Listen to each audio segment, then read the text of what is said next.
Brought to you in association with Grendel Press. This is Werewolf the Podcast, a serial killer drama.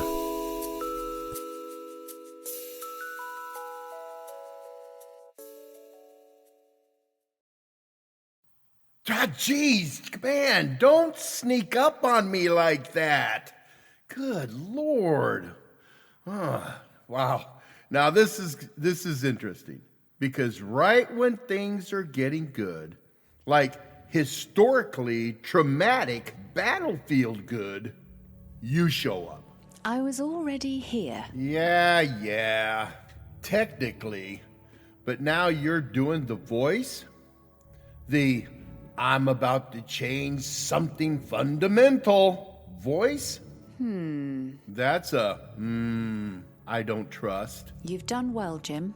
Oh, no. See, that's a praise. Praise is bad. Praise means reward, and reward means... I'm releasing you. I'm sorry, what? Your narration contract. Fulfilled. Admirably, I might add. No, I don't want admirably. I want ongoing. You wanted to go back. Well, yeah, before the haunted elevator, the reality glitch, the medieval revenge mob, this is peak content right now. Come on, you can't bench me now, coach. Bench you? I'm sorry, sideline, cut, ghost fired. You're already a ghost. Oh, come on, Red. You know what I mean. I tilt my head, generally puzzled now, which was frankly more unsettling than when I wasn't. You're requesting to remain dead for entertainment purposes? Well, when you say it like that, it does sound weird. That's because it is weird. I've got a front row seat to hell going wrong. And you're offering me, what, traffic, bills, podcasts with bad Wi-Fi? What's going on? I can have someone keep you updated. That's interesting, but who? Who are you going to have? Oh, I'll send someone chatty. Possibly unreliable. It'll be charming. Well, that's the opposite of reassuring. Decision made. Hey, can we at least negotiate? There was a tug. Not physical, not gentle. Like existence had grabbed me by the collar and said, "Time's up." Oh, that's not good. Goodbye, Jim. Wait. Do I get my body back, or is this like a timeshare situation? Somewhere, very suddenly, breath, weight, gravity behaves itself for once. Jim Rock's back, baby! And I'm feeling good. I'm feeling revengefully good. I think I need to go pay a visit with a little wolfie named Sally. Sally! Come here, girl. Come on.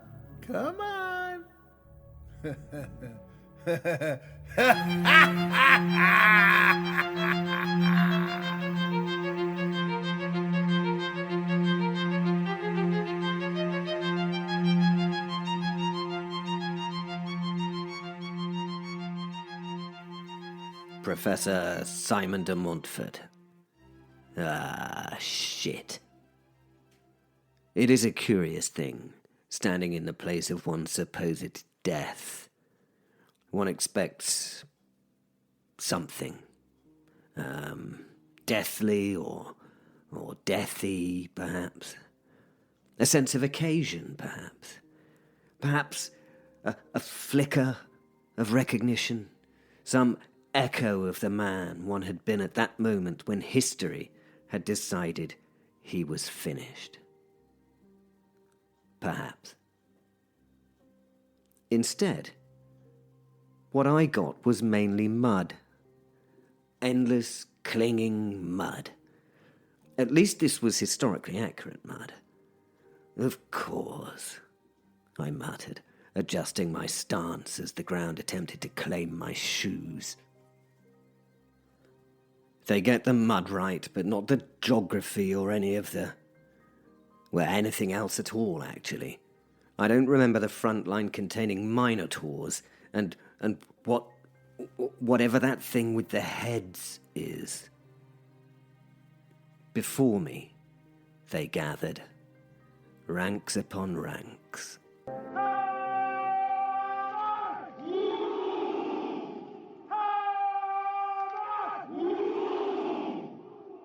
Not an army in any traditional sense.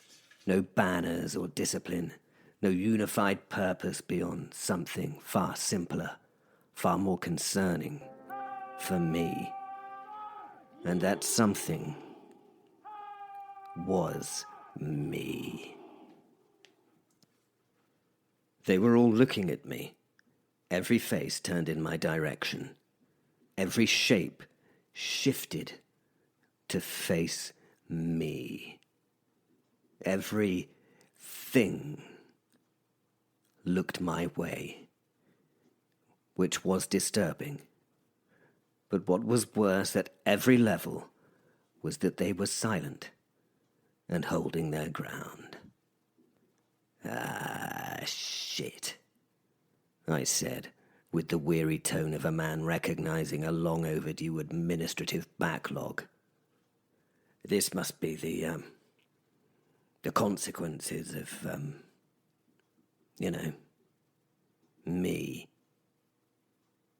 I considered them a little longer, holding my satchel like a shield, a ward, a pointless piece of leather. Those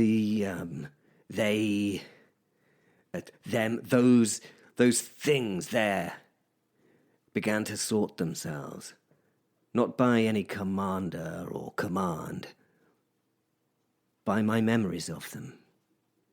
I recognized some, and as I did, they became more real. Shit, I said, now with a hint of mirth. I mean, you had to find it sort of funny. Did I? Well, that was the problem. They were memories of nights I'd outmaneuvered, enemies I'd outlived, centuries I had at various points very deliberately and sometimes enthusiastically removed from existence.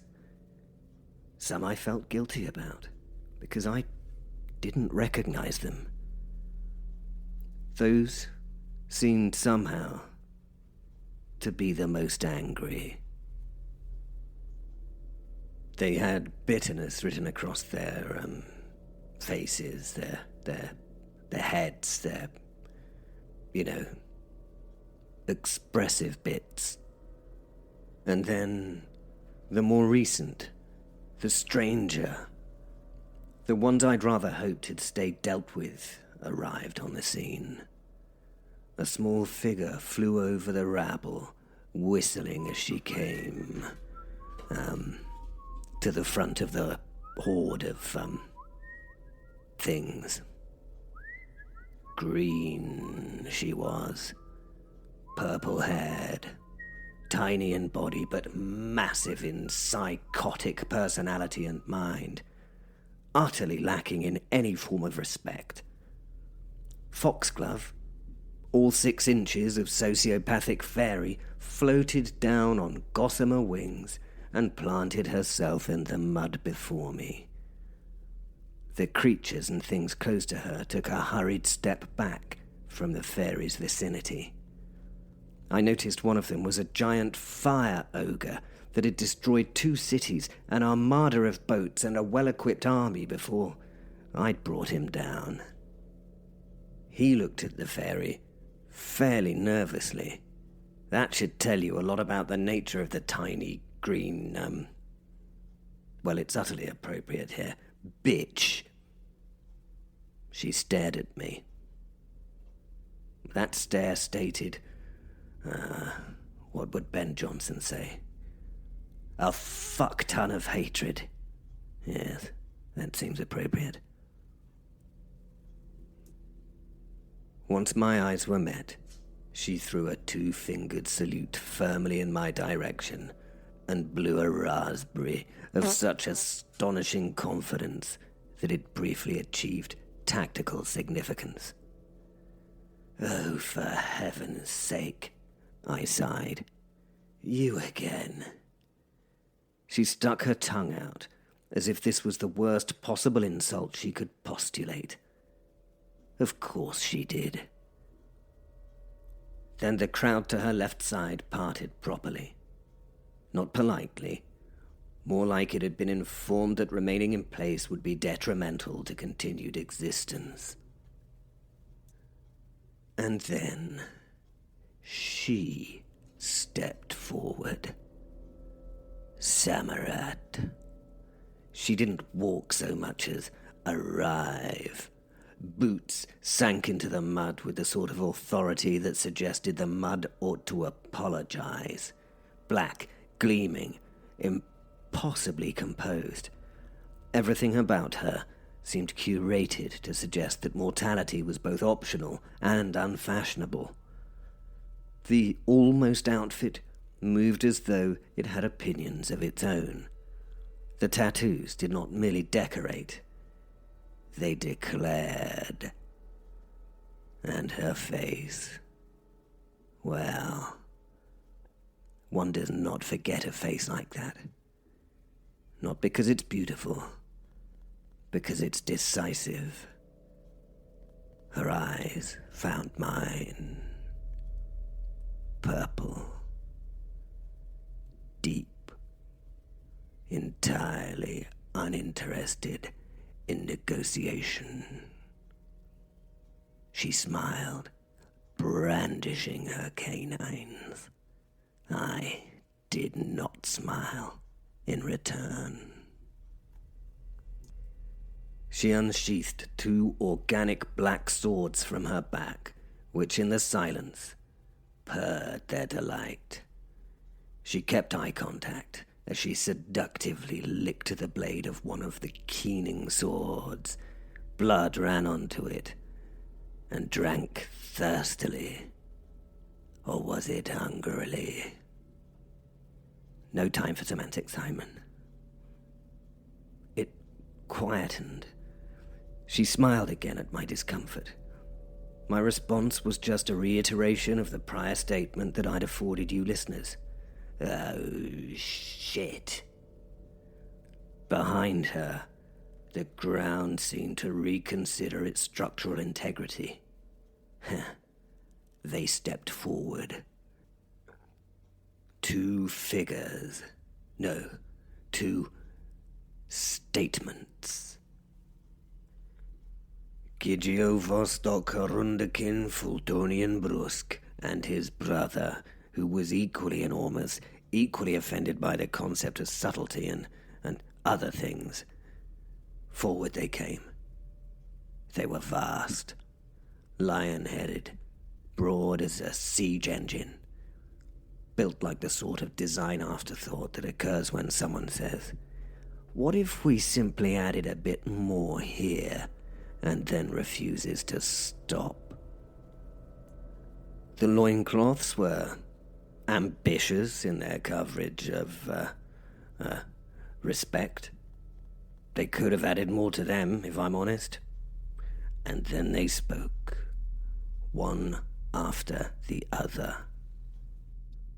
I am Gigio Vostok Rundekin Fultonian Brusk, life blighter and sacred murderer of good. You will know me as the Vulcan, the Blood Lord. Have the Vulcan live in...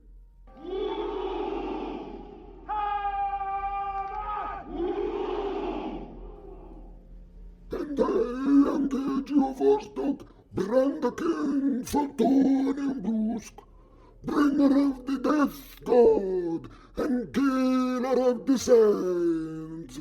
You would know me as the Vulcan, the Blood Lord, or the Balaclava. They did like their introductions, these two. I remembered that from the last time I'd met them. I mean, the introductions were unnecessary. but undeniably effective. I nearly shit my britches. Some time passed. I see. Well, they appear to be waiting for a reaction from me. I looked around, looking for someone else to speak. I really had nothing to say. Okay, well, hi, I'm Simon. Shock at my name rippled through the lines of the army. I forgot names had power. One of the gigantic muscled brothers snorted through his lion-headed, head thing. I don't give USDs and there's the funds to UNVik. It said. Again, I was a little nonplussed. I mean, it's not a British thing to toot one's own horn and be a show-off of this nature. I, for one, was not going to, as the kids say, big myself up. He waited. He wanted a response. We all waited. Okay. Jolly good, I feebly muttered. We are the guardians of the blood goddess. Oh, you want me to speak? Well, okay. I hope she's a good boss, I started. Again, there was something of a snort. We remember you. One of them announced. It was said as though it would be a cutting verbal blow. I inclined my head slightly and laughed. Well, that is somewhat unfortunate for all of us, I offered. I took in the field, the thousands, the centuries, every decision, every miscalculation, every victory that had quietly accrued interest, and I folded my hands behind my back. I straightened and allowed myself a small academic sigh. Well, I said, as the first line began to sing and announce. This is going to be rather tedious. I checked my watch quickly.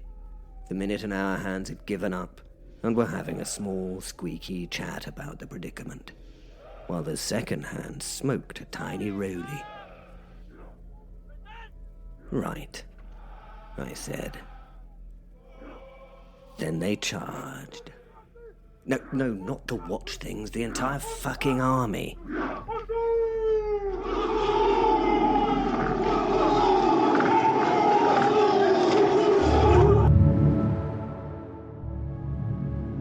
Lucy. There are, in my experience, very few sounds quite as tiresome as a man laughing at his own inevitability. Belphastus was doing precisely that. Full-bodied, triumphant, entirely convinced he had already won. On the screen, the army surged toward the professor. They charged through mud, a wall of steel of ghosts of consequence, running, flying, and, other things towards the man. Although I noticed the gang of bikers was not doing so well on their Harley-Davidsons, not really the right vehicle for dealing with thick mud. And Belphastus leaned forward like a child at the theatre, drinking it in. When Simon dies, he announced grandly, gesturing at the television as though he personally had arranged medieval England. That'll be the end of him. No resurrection, no clever escape. His soul will be destroyed. I laughed. Not loudly, not dramatically, just enough. Just enough to offer the idea that I didn't care whether Simon existed or not. The kind of laugh that makes people wish they hadn't spoken, especially clever men who are trying to read the unreadable. Silence, as thinking was thunk. Across the room, Freddie Fate reached with quiet determination for another custard cream. The crunching as he ate with no teeth, I noticed, was suddenly very distracting and reduced the intensity of the room by, well, a custard cream exploding situation. Those very English biscuits helped hold the universe together. Barely. Then, the doorbell. Perfectly ordinary, which, under the circumstances, made it deeply suspicious. I glanced toward the corner where Vaunt, still contained within an aggressively pink pet carrier, was reclining with the air of someone reconsidering her employment options. She looked at me and shrugged. Father, I said. Father Mackenzie looked up, already tired in a way that suggested his faith had not covered this module. Would you be so kind as to give the devil her due and answer the door, please? He nodded and went. I mean, really, at this point, what else was there to do? The door opened, and there they were, the zombies, from Amazombie. No, I'm not going to walk them through the Amazombie joke. Your listeners are all clever enough to understand it. How do I know? Because I notice these things solely. The emphasis in that sentence on soul, I know each and every one of them very well indeed. Can we please return to the actual show? The Amazombies were here, still employed. One shuffled forward, holding a parcel with surprising care. I've got a delivery for... It checked a crumpled note. Hang on a minute, I've got something in my eyeball. Lucifer Morning Star. Father Mackenzie made a small, strangled noise at the use of my full name. Mackenzie started. He stopped. Too late. The room turned. Every eye in silence. Absolute. The poor priest swallowed. Apologies, apologise. No one said anything. Then, collectively, the room decided to move on, and the parcel was placed in my hands. I accepted it as one does these things. Matter of fact, expected. The zombie looked at his clipboard. Disturbingly, with an eyeball it took out of its pocket and carefully polished with a hanky before sticking it in an empty socket. It stared for a moment, blankly, rubbed its eye, looked again, apologised and swapped it to the other empty eye socket before regarding the board again. That's better. I need your birthday love for this. It's for paperwork. None of the nunth. Righto, thanks, love, he replied. I bristled at this. What could be seen as a patronising tone? Could you sign here, please, like? He presented a form with a line. I smiled and shook my head. I can honestly say you don't want me to sign anything that will become a binding contract. His dead eye stared at me for a moment. Then he made the right decision. Roger, he said, tipping his cap. And please remember to give Amazombie, clever that, isn't it? Amazombie, a 5-star rating. Well done, writers. You got your clever witticism in. We will see you in hell, you know. I smiled, imagining that vindictive future as the two perambulating zombies left, one of them picking up an ear that had fallen off at the door. Behind me, Belphastus laughed again. It won't help you, he said, with the buoyant certainty of a man who had not yet realised he was mid-sentence in his own downfall. I have performed the rite of directus to video. The ritual of conratatat. I even inscribed the symbols of... He paused briefly. Driven-didness. A smaller pause. Not entirely certain what that one does, if I'm honest. He admitted before recovering instantly. But the point stands. He spread his hands. There is nothing you can use to stop me, you bastard. I smiled at the man and shook my head as I gave a small laugh. Sure, I told him. You're not the first to convince yourself of such nonsense, and you will, unfortunately for me, not be the last. His face fell a little at my confidence. I slowly and with precision opened the parcel. Pink was not my colour, but Amazombie. Okay, I said it, writers. Can't get everything right all the time. Inside, a small jewellery box, delightfully understated black leather and slightly shabby. I flipped it open, angling it just so, an angle where the sorcerer could not see its contents. Is it a proposal? Belphastus quipped. He hadn't read the room. No one laughed. Most of us had thought he was a bit of a dick before this pointless jibe. Now they knew he was a lot of a dick. I enjoyed this. I took my time. I wanted him to worry. Naturally. Looking inside, I smiled. Slowly, widely. Oh, I said softly, it's just what I wanted. And I batted my eyelids at the confused Belphastus. Trudeau, my little cat, opened her eyes for a moment to look. Oh, nice, boss, she said. Thank you, Belphastus. He was instantly discombobulated, a word I never get tired of using. He blinked. Confusion. Then his laughter again. Forced, strained this time. I sent you out. He spat. Oh, I know, I said pleasantly. I turned the box so he could see. A ring inside, identical, perfect, indistinguishable from his own. His smile died. No. He said. No. That's not. Listen. Oh, yes, I said quietly. He held up his own hand. The ring was on his finger. It was still there, still his. I slipped mine onto my finger, admired it, tilted it in the firelight.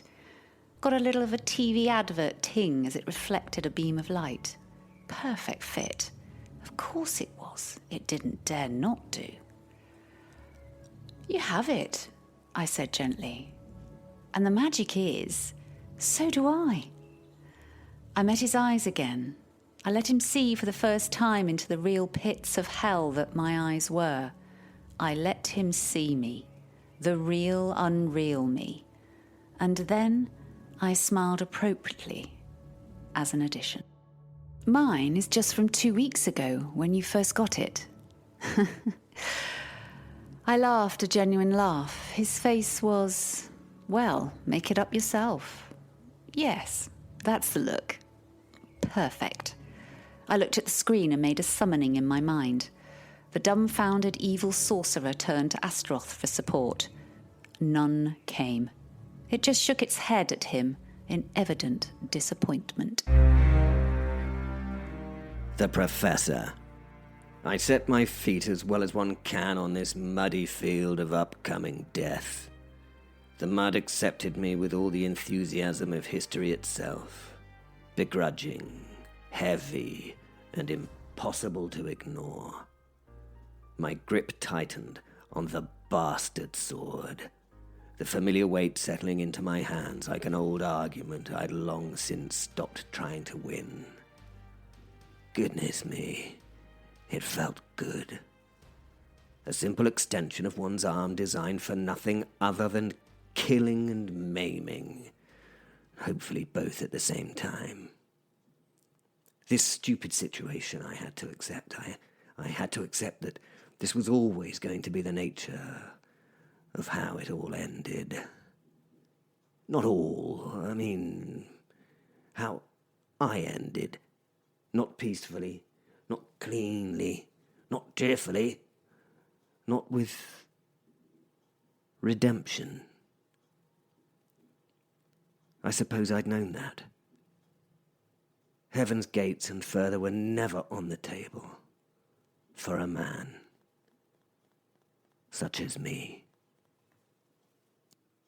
One does not carve a path through centuries, through men, monsters, and things better left unnamed, and then strolled politely into absolution. I had to admit, I had committed atrocities, attempted to purge England of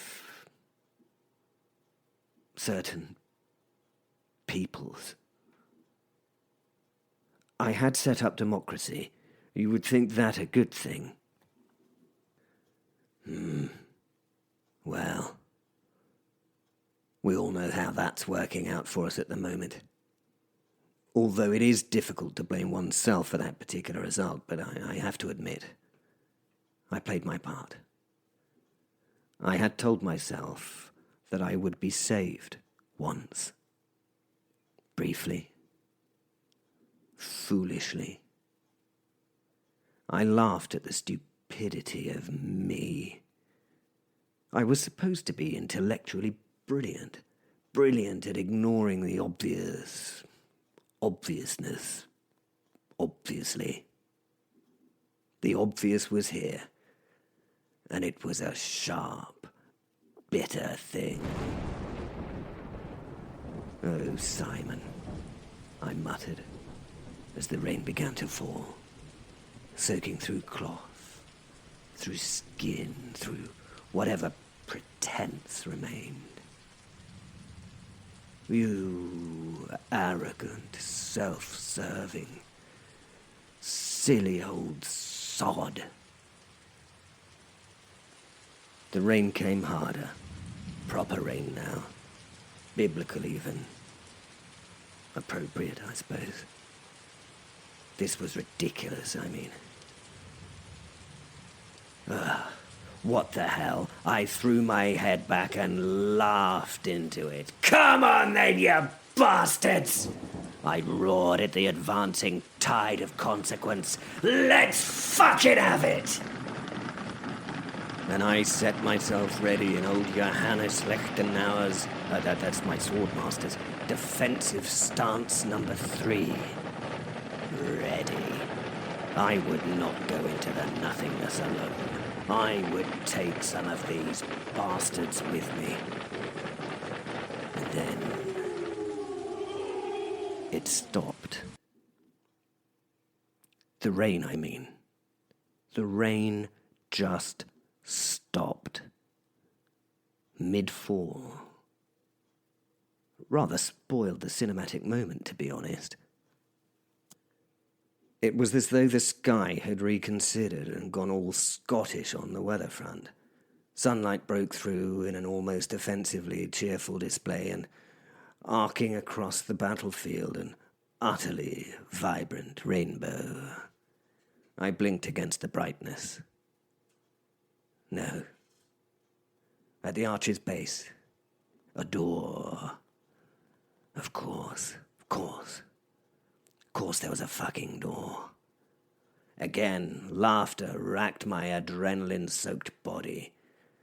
I turned to the charging horde, my laughter pouring from me uncontrolled. In response, the army slowed. A charge became a jog became a walk, and a walk became fucking uncertainty. No one wanted to get to the crazy madman who was laughing first. The crazy madman, laughing at millions charging, must have something up his waterlogged sleeve. They stopped.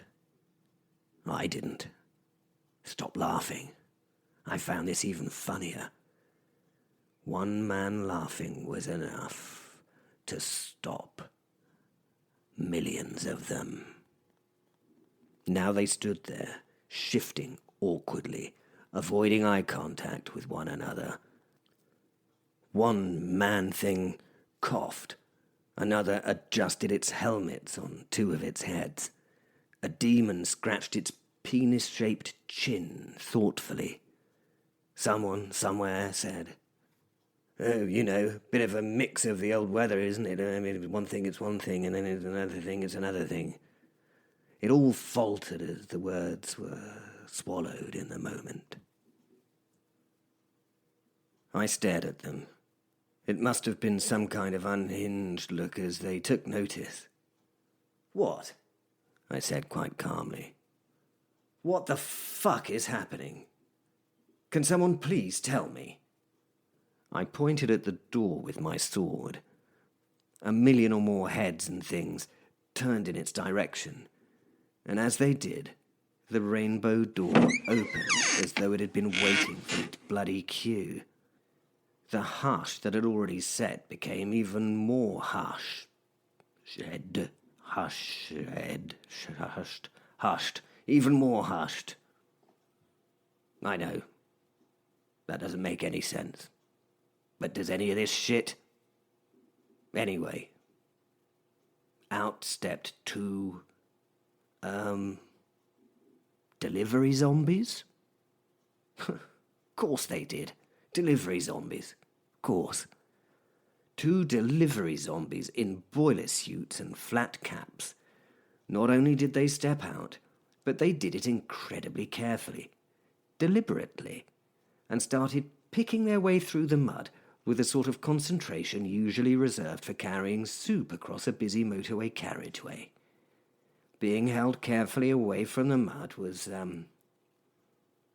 it was a small pink box. I laughed again. I think maybe my brain had given up at this point.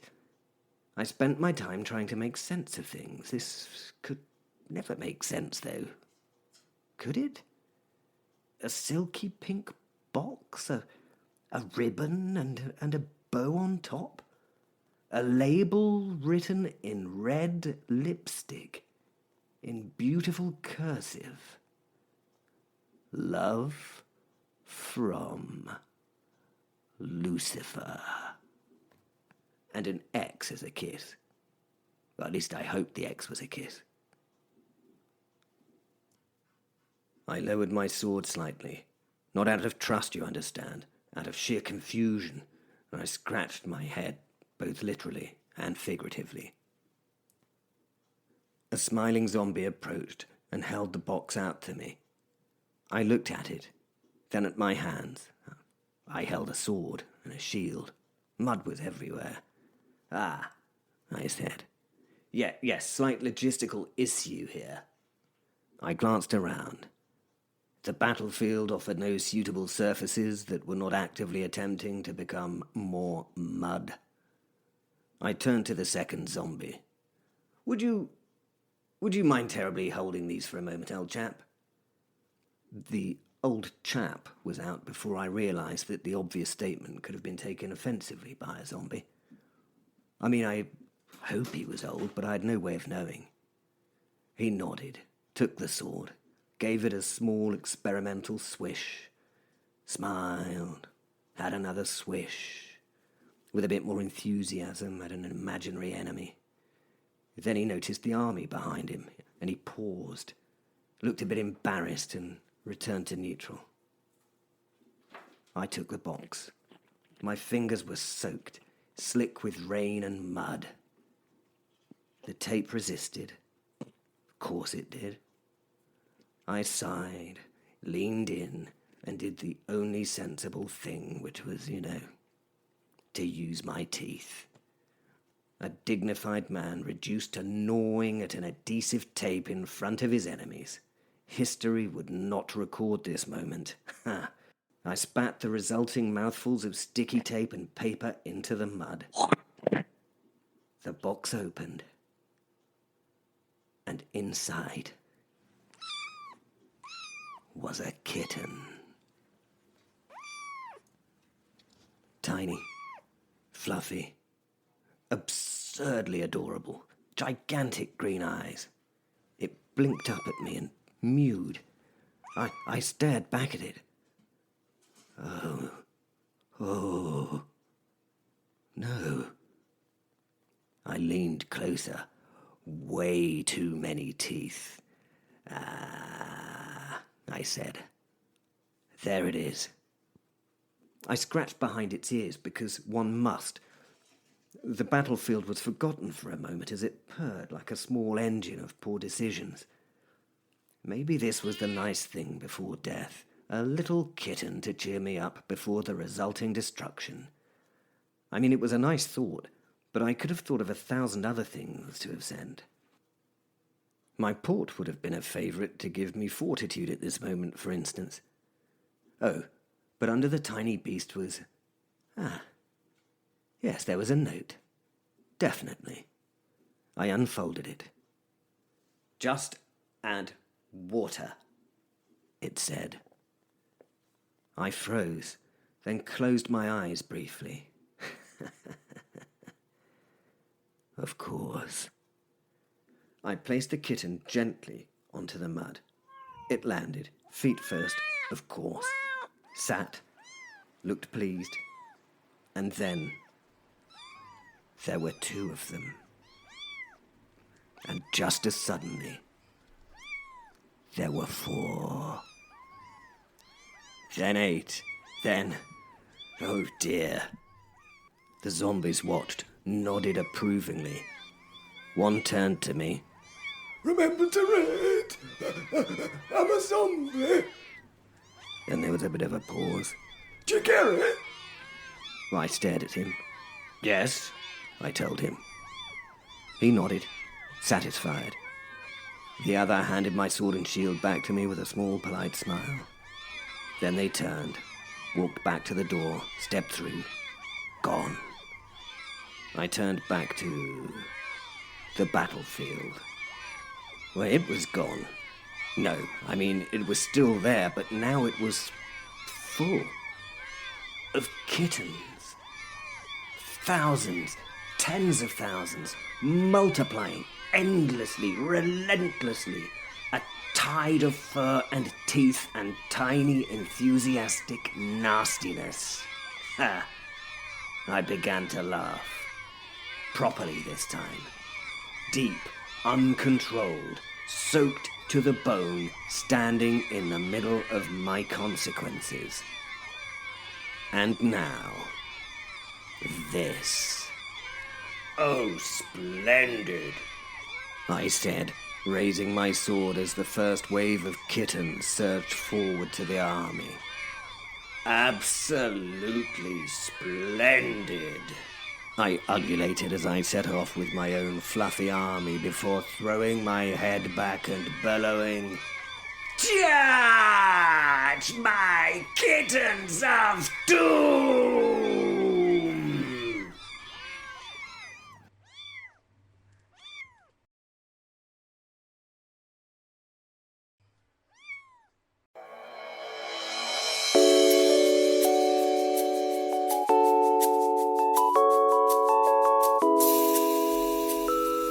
Brought to you in association with Grendel Press.